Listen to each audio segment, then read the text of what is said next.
Hey you guys, welcome to your Tidbit Tuesday. I want to talk to you about buying and selling a home at the same time. So how do you give yourself the best odds of finding a home when you actually have to sell yours as well? So what you want to do is basically buy yourself as much time as you can in your home so that you have time to identify a replacement property and time to move into it, right? So the best situation obviously is to have sold your home and buy another one, right? But for a lot of people that's not really feasible. It means that you have to find a temporary place to stay in between, and that means moving twice. A lot of people actually do that because it's just that much easier. They'll rent a place after they sell their house and then they can look for something else. But what can you do to avoid that, right? So one of the things you can do is negotiate a longer close of escrow. So when you have a buyer who wants to buy your property, try to negotiate a longer close of escrow so that you have time to identify a new home. Tip number 2 is negotiate a rent back. So when you have a buyer who wants to buy your house, you negotiate a rent back, which means that you get to stay in your house. You're basically renting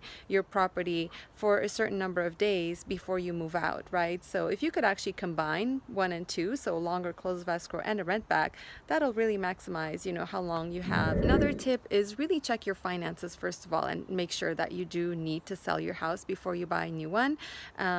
Most people need to have, the proceeds from the sales of their house for a down payment for a new home, and that's why, they sell before they buy. But you'd be surprised, there are a lot of different programs out there you may qualify for, which may allow you to actually purchase the property without having to sell yours, right away.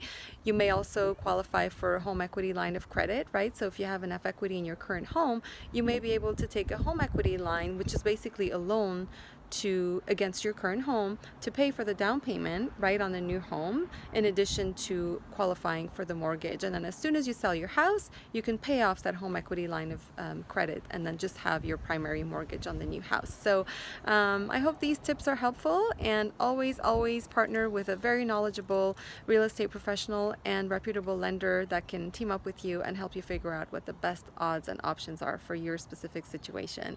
Have a great day. Bye.